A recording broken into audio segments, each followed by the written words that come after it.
Halo semua, perkenalkan nama saya Akila Kaira dari Teknik Industri Universitas Pelita Harapan. Nah, di video kali ini saya ingin membahas mengenai topik New Product Development. Yang pertama, kita bakal bahas tentang definisinya dulu. Jadi, New Product Development ini merupakan pengembangan dari produk yang orisinil, perbaikan dari produk yang sudah ada, modifikasi produk, dan pembuatan merek baru yang dilakukan melalui upaya pengembangan produk dari perusahaan itu sendiri. Jadi pembahasan selanjutnya yaitu proses dari New Product Development yang tadi. Nah, prosesnya sendiri itu ada 8 dan kita bakal bahas satu persatu. Nah, yang pertama yaitu ada idea generation atau pencarian sistematis untuk ide-ide baru. Terus juga sumber utamanya itu meliputi sumber internal dan juga sumber eksternal. Contohnya kayak pelanggan, pesaing, distributor, pemasok, dan lain-lain. Yang kedua ada idea screening, di mana ide-ide yang tadi itu disaring lagi untuk menemukan ide mana yang paling bagus dan membuang ide yang kurang bagus. Jadi biasanya pengeluaran akan meningkat di tahap-tahap berikutnya. Maka dari itu perusahaan hanya ingin mengambil produk yang diperkirakan dapat menjadi produk yang menguntungkan di kedepannya. Terus di tahapan ketiga itu ada konsep development and testing. Jadi di tahap ketiga ini ide yang tadi udah dipilih pada tahap kedua itu akan dibuat konsepnya. Nah, produk baru juga dikembangkan alternatifnya dan dilihat kira-kira pilihan yang mana yang lebih menarik bagi para pelanggan yang nantinya diambil yang terbaik. Terus konsep itu juga diuji kepada sekelompok konsumen sasaran untuk kemudian mengetahui jadi seberapa kuat daya tarik dari konsumen terhadap konsep tersebut. Tahap keempat ini ada marketing strategy development, yaitu ketika strategi pemasaran awal untuk produk tersebut dirancang berdasarkan konsep akhirnya. Nah, di sini itu dibagi lagi ke dalam 3 bagian. Yang pertama ada menggambarkan pasar sasaran, terus proposisi nilai yang direncanakan, dan yang ketiga yaitu tujuan penjualan, saham, dan profit di beberapa tahun ke depan. Selanjutnya yaitu tahap kelima, itu ketika faktor-faktor pada tahapan keempat yang tadi itu ditinjau, jadi apakah faktor tersebut kira-kira udah memenuhi tujuan dari perusahaan atau belum. Nah, untuk memperkirakannya, perusahaan bisa melihat riwayat dari penjualan produk yang sejenis atau mungkin juga bisa melakukan survei pasar. Terus di tahap keenam itu akhirnya konsep produk yang tadi itu dibuat menjadi produk yang fisik. Produk fisiknya itu dibuat. Jadi untuk memastikan ide tadi dapat diubah menjadi penawaran pasar yang benar-benar bisa diterapkan, seringkali produk itu menjalankan tes yang ketat untuk dipastikan bahwa produk tersebut berjalan dengan aman dan efektif, atau mungkin untuk mengetahui apakah konsumen akan menemukan value di dalamnya atau tidak. Terus kita masuk ke tahap ketujuh yaitu ada task marketing, di mana pengembangan produk dan program pemasaran ini udah mulai ditentukan dan diuji ke dalam pengaturan pasar yang realistis. Lalu di tahap yang terakhir yaitu commercialization, yaitu tahap di mana produk diperkenalkan kepada pasar. Jadi mungkin perusahaan perlu membangun atau menyewa fasilitas manufaktur, dan dalam kasus tertentu seperti misalnya untuk produk konsumen baru yang besar itu mungkin perusahaan bisa menghabiskan hingga ratusan juta dolar di tahap ini untuk tahun pertamanya. Jadi setelah tadi kita udah bahas tentang teorinya, sekarang kita bisa coba bahas tentang pengimplementasiannya kepada suatu perusahaan. Nah, dalam hal ini coba kita bahas pengimplementasiannya pada Figma. Jadi, Figma sendiri ini didirikan oleh Field dan Wallace di tahun 2012. Terus Figma ini merupakan user interface atau UI design tool dengan tingkatan yang profesional dan dibangun berbasis web atau bisa kita gunakan melalui browser kita. Nah, jadi awalnya pada tahun 2011, Field dan Wallace ini yang pada saat itu masih berstatus mahasiswa di Brown University, itu memiliki berbagai ide untuk membuat UI design tools. Nah, terus setelah berdiskusi dan memilah ide-ide tersebut, akhirnya dipilihlah satu ide yang menurut mereka paling bagus gitu. Jadi yang mereka pilih ini yaitu membuat UI design tools berbasis website. Terus pada tahun 2013, tahun di mana Wallace ini sudah lulus dan Field belum lulus. Jadi akhirnya dia memutuskan untuk mengundurkan diri dari kampusnya itu. Terus mereka mendapat tawaran $100.000 dari TIFF Fellowship dan akhirnya mereka menerima tawaran tersebut dan pindah ke San Francisco untuk memulai mengembangkan ide dari Figma itu menjadi sebuah konsep sambil memikirkan strategi pemasarannya juga. Terus di bulan Desember tahun 2015, Figma ini mulai menawarkan semacam tawaran gratis untuk mencoba dan menguji programnya tadi. Jadi tawaran ini hanya diberlakukan untuk sekelompok orang yang udah mereka pilih dan udah mereka undang juga.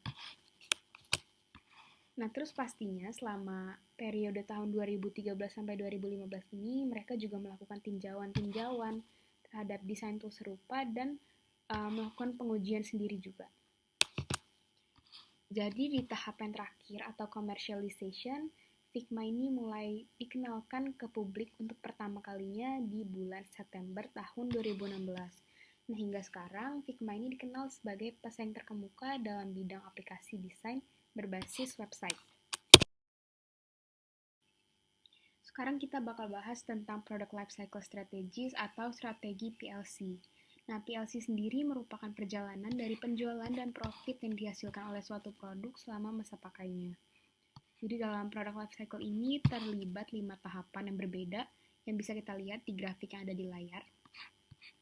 Nah, tahapan-tahapan tersebut itu bakal dijelaskan pada slide-slide berikutnya beserta dengan contoh pengimplementasiannya. Nah, di sini mulai kita jelaskan dari grafik PLC yang tadi. Tahapan yang pertama itu ada product development. Jadi product development ini dimulai pas perusahaan menemukan dan mengembangkan ide produk baru. Jadi di fase ini sales masih nol, tapi biaya investasi dari perusahaan ini udah mulai meningkat.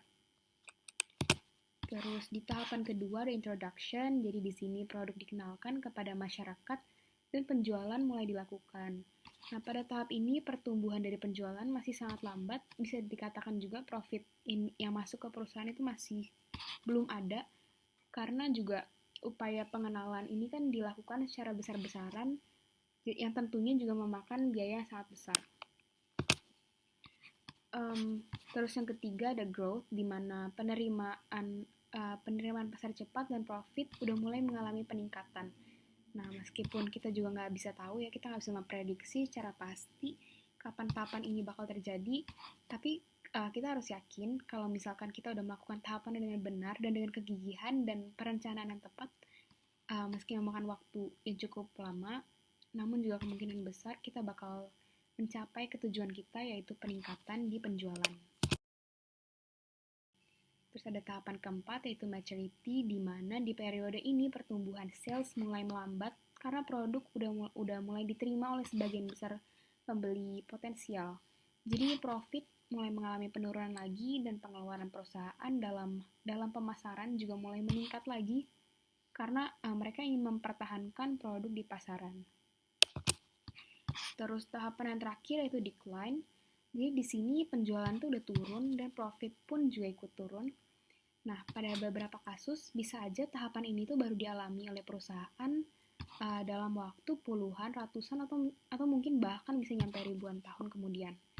Tapi ketika hal ini udah terjadi, perusahaan harus siap untuk menyiapkan produk penggantinya.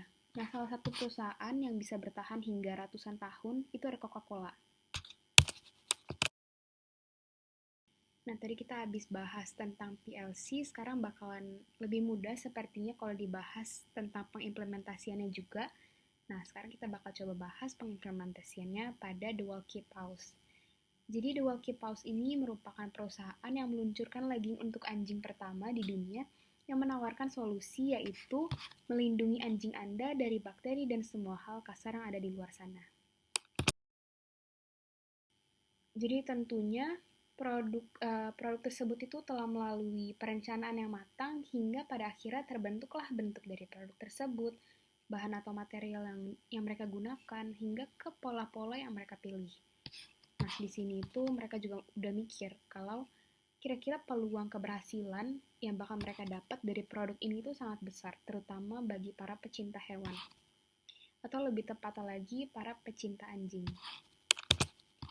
Terus di tahap kedua, itu ketika perencanaan dan pengembangan produk yang tadi itu telah dilakukan, maka produk tersebut mereka anggap siap untuk dipasarkan. Nah, Walkie Paws ini mulai melakukan promosi, dan dalam hal ini dilakukan melalui media sosialnya. Terus juga mereka ikut reality show, yaitu Shark Tank. Terus juga mereka melakukan aksi interaktif di jalanan. Terus juga mereka masang billboard yang mempromosikan produk ini. Nah, hal ini tuh mendorong keterlibatan dari calon konsumen ini dan membuat mereka menjadi penasaran sama produk ini. Mereka jadi penasaran, kira-kira apa sih legging anjing ini? Terus di tahapan ketiga itu produk udah mulai mengalami peningkatan dalam penjualannya.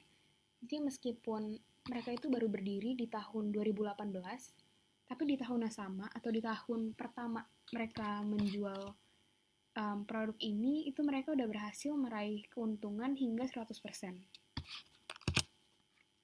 Terus di tahapan keempat, jadi di periode ini, berkat pemasarannya yang dilakukan secara terus-menerus, terus juga penjualan, terus juga mereka akhirnya penjualan Walkie Paws ini tetap stabil, sampai 3 tahun ke depan itu masih stabil, keuntungan 100%, tapi tidak mengalami peningkatan.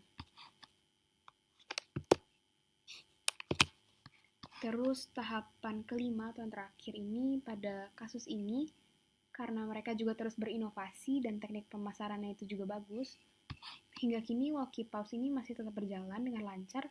Bahkan dikabarkan pada tahun 2020 kemarin, profitnya itu meningkat hingga 900% dari tahun sebelumnya. Jadi perusahaan ini masih belum mengalami tahap decline ini.